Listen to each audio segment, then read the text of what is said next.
नमस्कार जी, बहुत बहुत शुक्रिया आप लोगों का जुड़ाव के लिए। सुबह के 11 बज गए हैं और अब तक के तमाम बड़े अपडेट लेकर हम आपके साथ हाजिर हैं। बहुत कोहल, बहुत बहुत शुक्रिया आप लोगों का जुड़ाव के लिए। बाकी लोग भी जो जुड़ रहे हैं, जिनके कमेंट्स आएंगे, कुमारी सोनू नमस्ते, नर्मदा शर्मा जी नमस्कार, सुषमा पठानिया जी नमस्ते, सरीन अरुण बहुत बहुत शुक्रिया आप लोगों का जुड़ाव के लिए। Akshay Chauhan ji thank you very much, Sanju Sharma ji, Rohit Gupta ji बहुत बहुत शुक्रिया जी। जो बड़े अपडेट देंगे वो तो देंगे कि पुलिस पे बैंड में फिर अड़ गया है और किसने अड़ाया है किसने नहीं, इसकी चर्चा करेंगे। पुलिस हेडक्वार्टर इसके बाद जो है कुछ कांस्टेबल जा रहे हैं, क्या पूरा मामला है इसकी जानकारी आपको देंगे। इसके अलावा एक दुखद खबर है, धर्मशाला में जो 4 बच्चे मौसम का लुत्फ उठाने के लिए घर से निकल गए थे और एडवेंचर करने के लिए निकले थे और फंस गए थे वहां पे, उनमें से 2 की मौत हो गई। इसकी भी पूरी जानकारी देंगे हम आपको।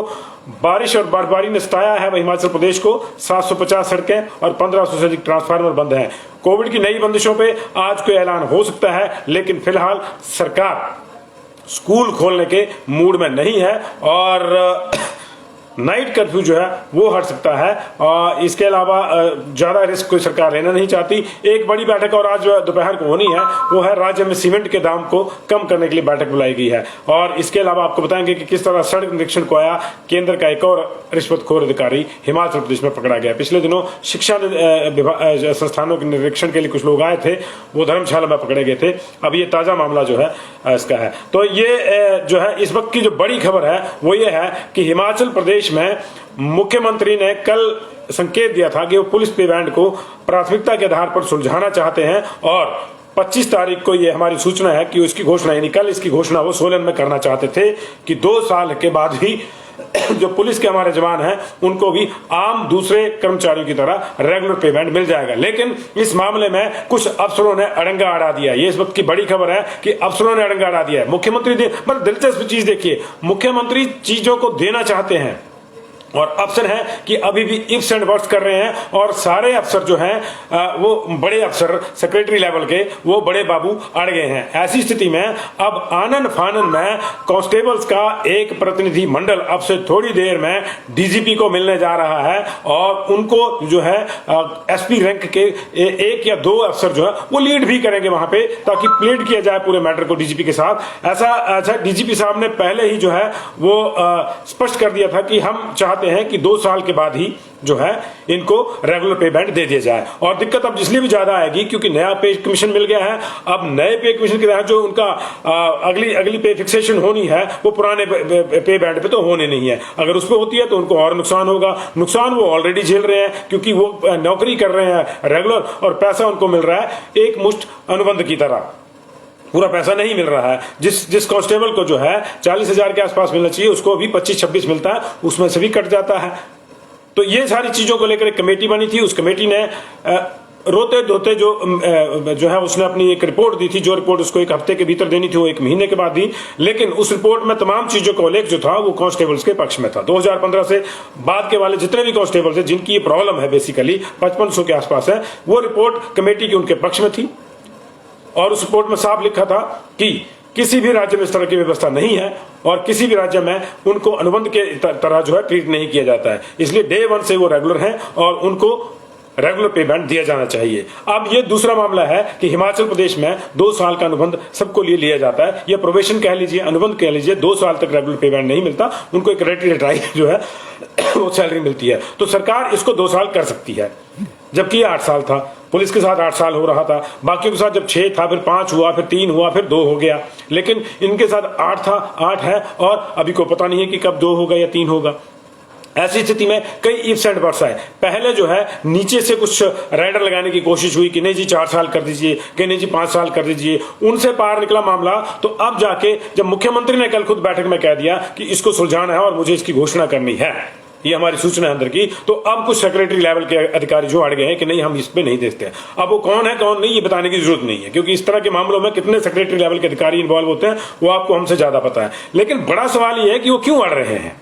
क्या उनको अपनी जेब से देना है ये गलती भी तो उन्हीं की तरह के लोगों की है ना, उन्हीं की तरह के जो सेक्रेटरी लेवल के अधिकारी उस समय थे जिन्होंने 2015 में 15 के बाद की भर्तियों पे ये इस तरह की बंदिश लगा दी कि इन बच्चों को जो है अब 8 साल तक रेगुलर पेमेंट नहीं मिलेगा। वो गलती अब फिर ठीक करने का समय आया है, तो उसको क्यों दोबारा से जो है लागू रहने दिया जा रहा है, ये बड़ा सवाल है। अगर मुख्यमंत्री चाहते हैं तो किसी सेक्रेटरी को क्या समस्या है, किसी बड़े बाबू को क्या समस्या है? क्या उन्होंने अपनी जेब से देना है? क्या पुलिस के जो कांस्टेबल हैं वो कर्मचारी नहीं है? क्या जोर जबर से आप पुलिस को फोर्सफुली चलाओगे? और अगर फोर्सफुली पुलिस के बल को चलाया जाएगा तो आगे चलकर क्या कोई बड़ा असंतोष नहीं फैलेगा फोर्स में? और अगर फोर्स में असंतोष फैलता है तो क्या वो प्रदेश के हित में है, क्या वो सरकार के हित में है? इन सवालों के जवाब जो है उन बाबुओं को देने चाहिए, बड़े बाबुओं को जो एयर कंडीशन कमरों में बैठे रहते हैं, जिनको ये ख्याल नहीं है कि एक कांस्टेबल किस तरह से दिन रात अपनी ड्यूटी करता है। कल का आपने वीडियो देखा होगा, लोग फंस गए थे, एम्बुलेंस फंस गई थी, गर्भवती महिला को हॉस्पिटल पहुंचाना था, कैसे कैसे जवानों ने जो है वो पहुंचाया। ये धर्मशाला का जो मामला अगली खबर मैं आपको देने वाला हूं। 4 बच्चे रेस्क्यू पे चले गए, माफ कीजिए 4 बच्चे घूमने चले गए जी। उनके मन में आया कि मस्ती करते हैं बर्फ में, जब फंस गए तो कौन गया? यही लोग गए, यही फोर्स के लोग गए, माउंटेनियरिंग वालों के साथ मिलकर यही पुलिस वाले गए उनको रेस्क्यू करने के लिए। कहीं हम फंस जाते हैं, कौन हमारी मदद करता है? सबसे पहला ध्यान 100 नंबर मिलाओ, 112 नंबर मिलाओ मोबाइल से, पुलिस वालों को बोलो जी। तो ये चीजें हम इनसे करते हैं। तो जो जमीन पे नौकरी कर रहे हैं उनका एयर कंडीशन कमरों में बैठे लोगों को जब आभास नहीं होगा कि कैसे करते हैं तो उनको दिक्कत होगी। उनको तो कांस्टेबल का मतलब यही पता है कि मैं बड़ा अफसर हूं, बाहर निकलूंगा तो मुझे कांस्टेबल सैल्यूट करेगा। लेकिन इस चीज का ख्याल उनको रखना चाहिए कि वो कांस्टेबल बारिश में, बर्फ में, धूप में, ऑड टाइम्स में किस तरह से खड़ा हुआ है। मैं दावे से कह सकता हूं, एक आईएएस अफसर को जो सेक्रेटरी रैंक का है 6 घंटे खड़ा रखो, 6 घंटे खड़ा रखो, बाकी किसी को सलूट ना मारेगा, कुछ ना करे, सारे उसको सलूट मारेंगे, लेकिन वो 6 घंटे खड़ा रहेगा, कुर्सी पे नहीं बैठेगा। एक दिन में पता चल जाएगा, एक दिन क्या 1 घंटे में पता चल जाएगा कि कांस्टेबल की ड्यूटी क्या होती है। लेकिन इसके बावजूद अड़ंगे अड़ाए जा रहे हैं, ये सहन नहीं होगा। और ये बहुत से मैसेज हमारे को आए हैं। हमें उम्मीद है कि अभी भी जो बफर जा रहा है 15-16 कांस्टेबल्स को लेकर, कुछ आईपीएस ऑफिसर की सरमाएदारी में ये लोग डीजीपी से मिलने जा रहे हैं। उसके बाद हो सकता है डीजीपी साहब भी मुख्यमंत्री को ब्रीफ करें इस पूरे मामले में। हम चाहते हैं कि इसका हल निकल जाए, माननीय मुख्यमंत्री चाहते हैं कि हल निकले, लेकिन बड़े बाबू कौन है जी जो हल नहीं निकलवाना चाहते? वो क्यों अड़ंगा डलवा रहे हैं जी? अफसरों का काम क्या है? अफसरों का काम यह है कि जो शासन चाहता है प्रशासन वो करे। अगर शासन गलत चाह रहा है तो उसको गलत करने के लिए कुछ बोल रहा है तो ठीक है, अफसरों का काम यह भी बताया जाए कि गलत होगा। लेकिन इसमें क्या गलत होगा? किसी को किसी का हक मिल रहा है तो इसमें क्या गलत होगा? इसलिए जनाब, जस्टिस फॉर हिमाचल प्रदेश के लिए आप फिर जुट जाइए, justice for Himachal Pradesh police के लिए। माननीय मुख्यमंत्री चाह रहे हैं, बाबू लोग जो नखरे दिखा रहे हैं, ये अजीब बात है। क्या ये लोग मुख्यमंत्री को भी नहीं मानते? क्या इन लोगों को लगता है कि मुख्यमंत्री को कोई समझ नहीं है? क्या मुख्यमंत्री इस प्रदेश की, इस देश की, इस बच्चों की, जनता की भावनाओं को नहीं समझते? अपने बच्चों की जनता के साथ अपनी जनता की भावनाओं को नहीं समझते?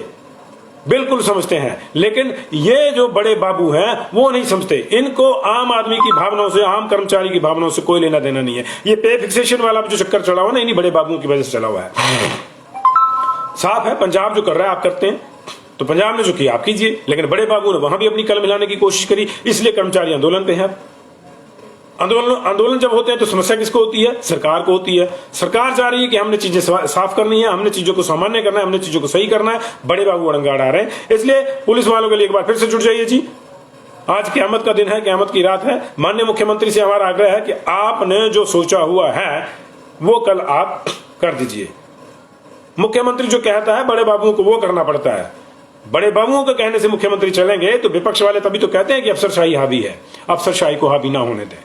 हाँ, अगर कोई गलत चीज हो रही है तो अफसरशाही की बात सुननी चाहिए कि हाँ ये गलत है, लेकिन ये तो बिल्कुल सही है, इनका बनता है, हक बनता है। पूरे राज्यों की रिपोर्ट जो है लगा दी आपने, वो भी अफसरों ने दी, पुलिस की जो कमेटी बनी, तो इसलिए ये नहीं होनी चाहिए। अगली खबर का रुख करते हैं जी। दुखद खबर है, धर्मशाला के 4 बच्चे जो बर्फबारी में एक तरह से मौज मस्ती करने के लिए, पिकनिक बनाने के लिए निकले थे, उनमें से 2 की मौत हो गई है। स्लेट गोदाम गांव से ये लोग गए थे।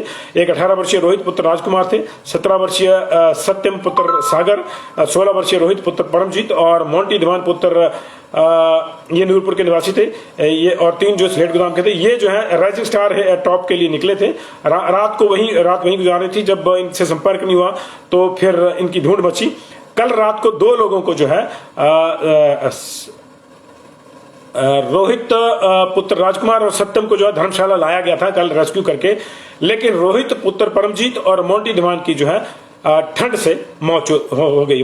2 रोहित है इसमें, रोहित पुत्र परमजीत, ये हमारी जो सूचना बताई है उनकी, और मोंटी धीमान की ठंड से मौत हो गई है। एक के शव को बेस कैंप लाया गया है, दूसरे के शव को बेस कैंप लाने की जो है कोशिश की जा रही है। आज फिर से रेस्क्यू टीम गई है। लगातार 2 दिन से बर्फबारी होती है, उसमें ये फंसे थे। ये दुखद है और ये हम बार बार इस तरह के हादसे होते हैं, लेकिन हम लोग संभलते नहीं। हमारे अपने बच्चों को भी ब्रीफ करना चाहिए। ये बच्चे इतने छोटे भी नहीं थे कि माँ बाप ब्रीफ करेंगे तब समझ में आएगी, लेकिन सबको समझना चाहिए कि जब इस तरह से मौसम थोड़ा परेशानी वाला होता है तो दिक्कतें आती हैं, और बार बार ताकीद करने के बावजूद अगर आप बिना किसी को बताए ऐसी जगहों पे जा रहे हैं तो ऐसा एडवेंचर जानलेवा साबित हो सकता है। एक बार फिर से हुआ है, ये जरा थोड़ा सा ध्यान दें जी। बाहर से कोई टूरिस्ट आए वो भी ध्यान दें। बहुत दुखद हादसा है, जाने वाले चले गए लेकिन माँ बाप के लिए पूरी उम्र का दुख छोड़ गए।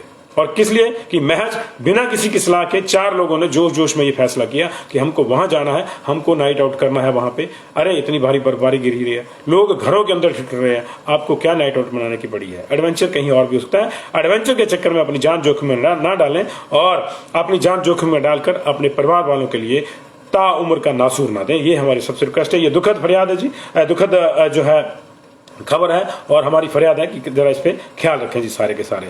और अब जो है अगली खबर का रुख करते हैं। आज सीमेंट के दाम कम करने को लेकर जो सेक्रेटरी एसीएस, माफ कीजिएगा, एसीएस इंडस्ट्री है, उन्होंने जो है बैठक बुलाई है सीमेंट कंपनियों के साथ। 10 रुपए दाम बढ़ गए थी पिछले हफ्ते, और ओवरऑल अगर आप देखें तो 2 साल के भीतर 100 रुपए के आसपास, 120 रुपए के आसपास दाम जो है सीमेंट की बोरी के बढ़ गए हैं। लगातार ये दाम बढ़ते हैं, चुपके से बढ़ जाते हैं, कोई इन पे कंट्रोल नहीं है। हमारे यहाँ सीमेंट 460 रुपए है, पंजाब में जो है अभी 400 रुपए भी नहीं है। मैक्सिमम जगहों पे 400 रुपए के आसपास है, कहीं 410 है, कहीं 400, कहीं 390 है, अलग अलग ब्रांड। लेकिन हमारे यहाँ जो पंजाब के साथ लगते इलाके हैं, जहां पता है कि यहां से नहीं पंजाब से ले आएगा 4 किलोमीटर दूर जाके बॉर्डर पे, वहां तो सीमेंट सस्ता है, लेकिन बाकी जगहों पे 450 और 460 रुपए जो है ये सीमेंट के दाम हो गए हैं। और ये लोगों को बहुत चुभता है निश्चित तौर से, क्योंकि जिन्होंने घर बनाने हैं, एक बोरी का दाम अगर इस तरह से कुछ दिनों बाद 10-10 रुपए बढ़ता रहेगा तो लोग परेशान होंगे। तो इसको लेकर मीटिंग बुलाई गई है, उम्मीद करते हैं कि इसमें कोई अच्छा हल निकलेगा। हालांकि डायरेक्टली जो है इन कंपनियों पर शासन और प्रशासन का कोई अख्तियार नहीं है, कोई कंट्रोल नहीं है। लेकिन बड़ी बात यह है कि हिमाचल में ही सीमेंट बनता है और हिमाचल में ही महंगा बिकता है, बाहर जाके सस्ता बिकता है। ये समझ में नहीं आ रहा है। ये लूट रुकनी चाहिए, ये लूट रुकनी चाहिए। तो इसको लेकर आज बड़ी बैठक है जी। बैठक आज शायद इस बात को लेकर भी होगी कि राज्य में कोविड की जो बंदिशें हैं उनका क्या किया जाए। सूचना यह है कि नाइट कर्फ्यू को हटाया जा सकता है, क्योंकि उसका कोई लाभ कहीं भी नहीं हो रहा। महाराष्ट्र में आज से स्कूल भी खुल रहे हैं। हालांकि हमारे यहाँ स्कूल खोलने को लेकर भी सरकार जो है कोई रिस्क नहीं लेना चाहती, और फरवरी के फर्स्ट वीक तक जो है स्कूल शायद बंद रहेंगे, क्योंकि फर्स्ट वीक में कॉलेज भी बंद है, तो स्कूलों को भी तब तक बंद रखा जाएगा। तब तक जो है फरवरी के फर्स्ट वीक तक second round of 15 to 18 age वालों का जो वैक्सीनेशन है वो भी पूरा हो जाएगा, क्योंकि 31 से उसको दोबारा लगना, 3 तारीख को चला था, 28 दिन का उसका शेड्यूल था, 31 या पहली से उसको दोबारा रीशेड्यूल, अगला शेड्यूल आना है सेकंड डोज का, तो वो भी पूरा हो जाएगा। तो ये उम्मीद की जा रही है कि उसके बाद शायद 9वीं 10वीं 11वीं 12वीं वाले जो स्कूल हैं वो खोल दिए जाएंगे। जो बच्चे ऑनलाइन स्टडी कर रहे हैं उनसे मेरा आग्रह है कि इस मुगालते में बिल्कुल ना रहें कि इस बार ऑनलाइन परीक्षा होगी। जो आपके फर्स्ट टर्म के एग्जाम थे वो हाफ आपकी एनुअल एग्जामिनेशन थी, और जो बची हुई है वो ऑफलाइन ही होगी। इसलिए इस मुगालते में ना रहें कि थर्ड लहर आएगी और चुपचाप घर बैठा के पास करके जाएगी, जैसे पिछली बार हो। पिछली बार के हालात अलग थे, इस बार के अलग हैं। तो अपना ध्यान रखिए और पढ़ते रहिए। ऑनलाइन पढ़ाई का मतलब ये नहीं है कि आप क्लास ज्वाइन करके साथ के साथ गेम खेलते रहें। और परिजन भी ये ख्याल रखें कि आपका बच्चा अगर मोबाइल लेके बैठा है ऑनलाइन तो ऑनलाइन पढ़ाई ही कर रहा है, कुछ और नहीं कर रहा है, क्योंकि ऐसे बहुत से मामले जो है वो सामने आ रहे हैं। तो बंदिशें क्या होगी क्या नहीं होगी, जब इसकी सूचना आएगी तो देंगे। हालांकि कुछ ज्यादा बंदिशों की जरूरत नहीं है। नाइट कर्फ्यू तो ऑलरेडी मौसम ने लगाया, मौसम ने तो आजकल डे कर्फ्यू भी लगा के रखा हुआ है, लेकिन इसको लेकर कई खिल्ली भी उड़ती है सरकार की। लेकिन ठीक है, नाइट कर्फ्यू लगाया था, उसको लगाना नहीं लगाना बराबर है। जो बंदिशें बाकी हैं मुझे नहीं लगता कि उससे ज्यादा टाइट करने की जरूरत है। बाजार के टाइमिंग आपके तय हैं 6:30 बजे के, सब जगह अब एक रूपता करनी चाहिए, जिलों में अलग अलग टाइमिंग नहीं होना चाहिए। तो ये भी संडे क्लोज को छोड़ के सैटरडे होना चाहिए। बीच में कई जगह सैटरडे था नहीं था, बाद में सैटरडे भी कर दिया, तो 6:30 इज ओके। उससे कम करने की भी जरूरत नहीं है, क्योंकि 6:30 ठीक है, सुबह का आप थोड़ा लेट कर लीजिए अगर ज़्यादा ही है, लेकिन मुझे नहीं लगता कि लोगों को भी समझना होगा और सरकार को भी कुछ और बंदोबस्त करने होंगे। ये चलान कर दो, ये बंदिशें लगा दो, ऐसा कुछ नहीं है। कई चीज़ों की और की जरूरत है। एक्टिव केस फाइंडिंग अभियान आपके यहाँ नहीं चल रहा है, वो चलाना चाहिए ताकि चिन्हित हों। घर घर जाकर चलाया था पहले आपने। कई और चीज़ें सरकार के करने की होती हैं जो सरकार को करनी चाहिए, सरकार निश्चित तौर से कर भी रही है, लेकिन कुछ प्रयास जो हैं वो अधूरे पड़ रहे हैं।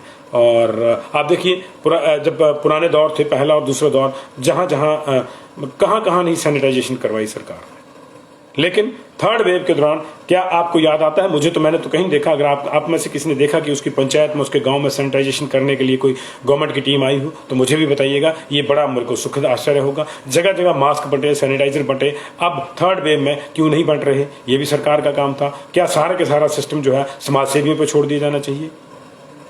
ये भी बड़े सवाल हैं। कुछ इस तरह के बंदोबस्त करने चाहिए। उससे होता क्या है, आपके गांव को सैनिटाइज करने के लिए टीम आई है, तो गांव वाले ऑटोमेटिकली लगता है उनको, यार कुछ तो है, हमको भी ढंग से रहना है। जब कोई सरकार की ओर से परवाह नहीं, तो आम आदमी भी लापरवाह हो जाता है कि जब पुलिस वाला देखेगा तो फटाफट मास्क ऊपर कर लेंगे, जब हट गया तो परे चलेंगे। तो लोगों को भी ये केयरलेस एटीट्यूड छोड़ना होगा और ये चीजें देखनी होगी। अब जो है कुछ और खबरों का रुख कर लेते हैं। देश और दुनिया की भी आपको चर्चा कराएंगे आज की। और देश में लगातार 5वें दिन 3 लाख से ज्यादा कोविड के केसेज आए हैं। स्वास्थ्य मंत्रालय के मुताबिक रविवार को 3,06,064 मामले जो है नए आए हैं और 439 लोगों की मौत भी हुई है। और अगर बाकी जगहों की बात करें तो मुंबई में आज से स्कूल खुल रहे हैं, पहली से लेकर 12वीं क्लास तक के लिए। उत्तराखंड सरकार ने अपनी पाबंदियों को 31 जनवरी तक बढ़ा दिया है। हो सकता है हिमाचल में भी जो है वो एज इट इज 31 जनवरी तक बढ़ जाए जी। और वहां 12वीं क्लास तक के सभी शैक्षणिक संस्थान उत्तराखंड में बंद रहेंगे, आंगनबाड़ी बंद रहेंगे। और वहां पे जो है कल 3,727 मामले आए थे। असम में 2,277 मामले आए हैं। जम्मू कश्मीर में पिछले कल 6,253 मामले आए हैं। और हिमाचल प्रदेश में कल 994 मामले आए थे, 2 लोगों की डेथ हो गई थी। एक्टिव केसेस हमारे पास 16,000 से अधिक बने हुए। अभी भी संसद भवन में कल बड़ा कोविड विस्फोट हुआ है। 875 लोग कोविड पॉजिटिव पाए गए। इसमें से राज्यसभा सचिवालय के ही 271 लोग हैं। माननीय उपराष्ट्रपति महोदय भी कोविड पॉजिटिव है और माननीय स्वास्थ्य मंत्री हिमाचल प्रदेश राजीव सहजल भी वो भी कोविड पॉजिटिव है। महाराष्ट्र में पिछले कल जो है 40,805 नए केसेज आए, 44 लोगों की मौत हुई है। हरियाणा में 24 घंटे में 7516 लोग पॉजिटिव आए हैं और 12 लोगों की मौत हुई है। पंजाब में मौतें लगातार बढ़ रही हैं। यहाँ पे पिछले 24 घंटे में 30 लोगों की मौत हुई है। केसेस जो है 5,598 आए हैं। जो आपको लग रहा होगा कि केसेस कम आए हैं, जैसे हिमाचल में भी कम आए हैं, उसकी एक ही वजह थी कि संडे को सैंपलिंग थोड़ी गिर जाती है। हिमाचल प्रदेश में कल सिर्फ 4,000 सैंपल हो रहे थे। अब एक और चिंता का विषय भी है, एक नया वर्जन भी आ गया है। ओमिक्रॉन ने रूप बदल दिया है। इससे पहले कि मामला पीक पे पहुंचे, ओमिक्रॉन ने अपना रूप बदल दिया और उसका एक नया वेरिएंट, जिसको स्टेल्थ वेरिएंट बोल रहे हैं, जो छुपा हुआ है, जिसका पता ही नहीं चल पा रहा, उसको आप टेस्ट में भी जो है डिटेक्ट नहीं कर पा रहे फिलहाल, उसका नाम है BA.2। कल भी हमने इसकी चर्चा करी थी और आज भी जो इसकी चर्चा करें, BA.2 नाम का ये वेरिएंट जो सक्रिय हो गया है, ये 40 देशों में सक्रिय हो गया और इसकी वजह से थोड़ा और बूम आएगा। तो हम एक्सपेक्ट कर रहे हैं कि जैसे कि हमारे एक्सपर्ट ने कहा था कि अगले महीने की 8 या 10 तारीख के आसपास जब देश में पीक पे होगी लहर, तो हम लोग जो है एक दिन में जो है रिकॉर्ड संख्या में एक्टिव केसेस जो हैं वो एक्सपीरियंस करेंगे। तो उस से बचने का एक ही माध्यम है कि आप अपना जो सिस्टम है उसको स्ट्रॉन्ग करिए और आप अपना जो प्रोटोकॉल है उसको ढंग से जो है वो फॉलो करते रहिए। तो ये खबर थी कोविड को लेकर। अब एक और खबर बताएंगे कि बिलासपुर विजिलेंस ने जो है एक नेशनल क्वालिटी मॉनिटरिंग करने के लिए आए अधिकारी को पकड़ा है। ये बाहर से आया था, राजस्थान का था ये, और इसकी ड्यूटी लगी थी हिमाचल प्रदेश में क्वालिटी कंट्रोल चेक करने के लिए। और यहाँ आके ये ठेकेदारों से पैसे खा रहा था। जो काम ठेकेदारों ने किए उसकी क्वालिटी अगर खराब है तो उनको दंडित करने, उनको इंगित करने के बजाय उनसे पैसे लेकर जो है ये सर्टिफिकेट देते हैं इस तरह के लोग की जी क्वालिटी पूरी है, बस पैसे हमको मिल गए तो रोड बढ़िया बन गया जी। लोग यहाँ के प्रदेश के जो है वो मरते रहे गड्ढों में, एक्सीडेंट होते रहे। तो इसको पकड़ा है 2.25 लाख के साथ। आपको याद होगा शिक्षण संस्थानों की व्यवस्थाओं को मॉनिटर करने वाली एक कमेटी जो है national council for teacher education की, उसके कुछ सदस्यों को भी, जिसमें एक महिला भी थी, उनको कांगड़ा में जो है पैसे के साथ गिरफ्तार किया गया था। तो ये घूसखोरी का जो मामला है यही इस देश की सबसे बड़ी समस्या है। कोरोना तो फिर भी आप लोग निपट लेंगे, 2 लहरें निपट ली, तीसरी से भी निपट लेंगे, चौथी आएगी नहीं, लेकिन ये जो भ्रष्टाचार की लहर है ना, ये बड़ी परेशानी वाली बात है। और 2 दिन से जो मौसम खराब है, अधिकांश इलाकों में जो ऊपरी इलाके हैं, स्नो बाउंड एरिया है, वहाँ बर्फबारी हो रही है, नीचे बारिश हो रही है, उसके चलते जनजीवन ठप हो गया जी। जगह जगह भूस्खलन और दूसरी प्रॉब्लम्स भी आई हैं। 1572 बिजली के ट्रांसफार्मर जो है वो इस समय ठप है। 731 से सड़कों पर यातायात ठप है।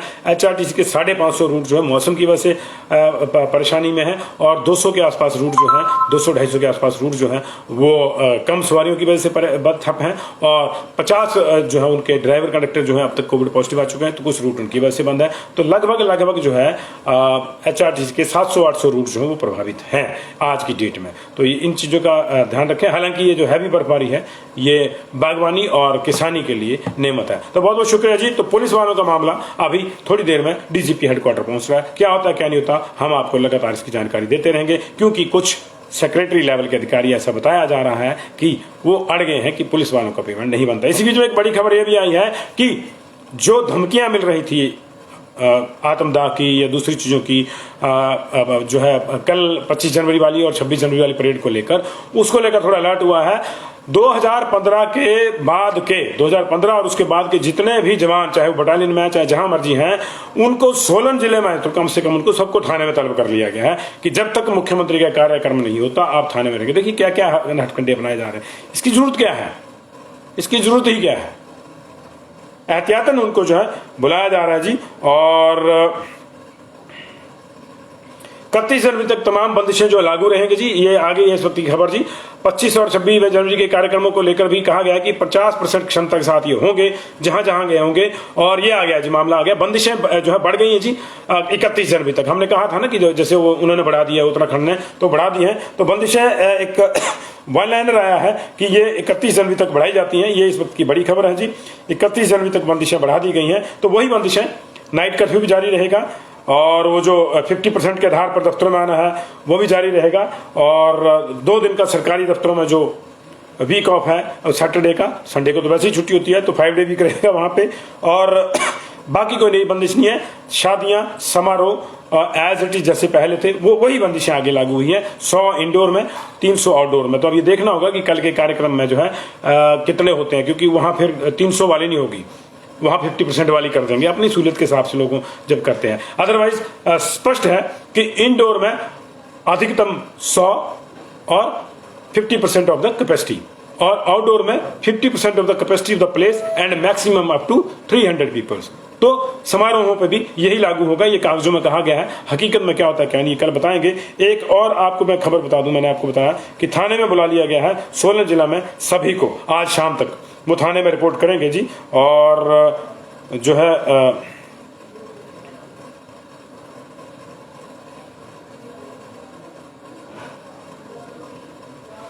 इनको जो है थाने में बुला लिया गया है ताकि ये गड़बड़ ना कर दें। और ऐसी भी उम्मीद है कि इससे पहले आज अपनी फरियाद लेकर पुलिस के कुछ जवान जैसे पहले ओवर गए थे वैसे अब जाएं। पहले ज्यादा गए थे, उसका सीमित संख्या में जाएं, लेकिन जाएंगे अपनी बात रखने के लिए। और साहब लोग तो सुन नहीं रहे, तो बड़े साहब ही सुनेंगे, उन्हीं को सुनाएंगे, मुख्यमंत्री को सुनाएंगे। माननीय मुख्यमंत्री से आग्रह है कि इनके पक्ष में फैसला कीजिए, इनको तोहफा दीजिए। कल तो वैसे भी इनका दिन है। Thank you very much ji.